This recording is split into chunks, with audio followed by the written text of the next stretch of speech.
Yan mga boss, magandang gabi sa lahat ng tropa. O yung mga nag-order na itong pang kulay itim na KMX, o okay na mga boss. Dito na yung mga order nyo. Kita nyo naman. Yung pang green natin, pang blue, at saka pang red na KMX, dalawa na lang to. Papagawa ulit tayo na ito. Ito kakarating lang na ito, kakahatid lang na ito ngayon mga boss. Kita nyo naman. Laminated ito Laminated tapos naka laser cut. Open for wholesale ito. Pwede ka mag-order sa akin ng maramihan. Papalitan lang natin tong sticker. Ito kasi yung decals kasi nakalagay. Decals ko to yung shop. Kakabit natin yung decals nyo dyan. Kasama na po yan sa babayaran nyo. Okay mga boss. Iyan may mga pang date rin tayo. Yan mga lumang stock na natin yan.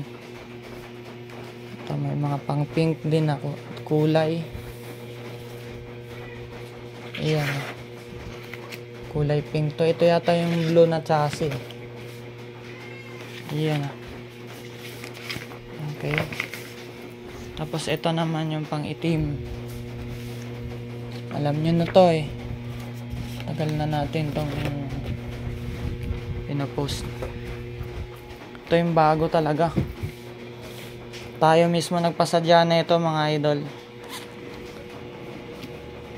Yung mga pangbenta kasi natin dati mahinang klase. Tapos yung mga dito naka cutter lang. Dami nagrereklamo kasi hindi tugma sa mga butas, kaya ayaw natin masira, kaya nagpaano talaga tayo. Ako na mismo yung nagpasadya na ito. Yan, salamat sa tropa nito, napaka solid gumawa. Dinala natin yung mga play rings, yung headlight cowling, yung ganito. Kaya yung mapapansin nyo yung 125R, talagang kopyang kopya talaga mga boss. Pati yung dito sa likod ayan pinakopya natin lahat ng sticker na nakita natin sa KMX natin. Dinala natin. Kahit ilapat pa yan, napakaparehas niyan. Pati yung sa mga dito sa shroud, kopyang kopya yan, wala ka nang babaguhin. Hindi tulad ng iba na kailangan mo pang mag-cutter. Paano kung hindi marunong magkakabit, wala na. Ito kakabit na lang talaga to. May kasama pa ito sa sa swing arm. Ayan mga boss. Kung mapapansin nyo, yung stock kasi may, kunwari, may blue. May guhit siyang blue dito. Tapos pag green naman yung kakabitan, may green dito. Tinanggal na natin yun mga idol kasi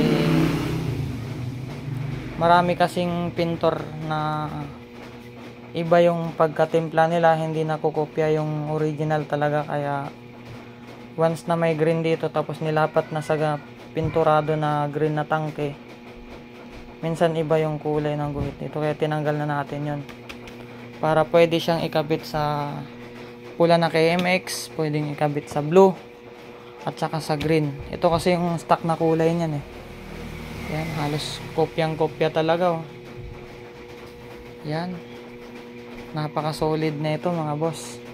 Ang dami na pong nasold na ito. Dalawa na lang to. Itong itim, sold na yung tatlo. Dalawa na lang din yung matitira na ito. Si Idol Richard Louis. Yan, nag-reorder siya na ito. Pangalawang order niya na. Yan, pang itim na KMX to. Itim kasi yung KMX niya Yan, kita nyo po yan Talagang nababasa talaga yan mga boss. Malinis yung paggagawa nito, laser cut. Yan tatanggalin nyo na lang yan dito. Didikit nyo na lang. Okay. Yan, kompleto tayo lahat nyan.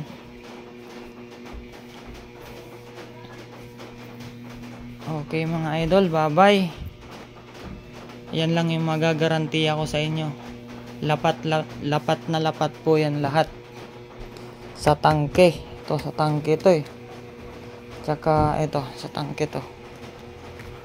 Ayan. Wala na po kayong ibang gagawin kundi ididikit na lang yan mga boss. Okay, bye bye. Yun yung mga pantinda natin dati, oh. Daming nagre-reklamo.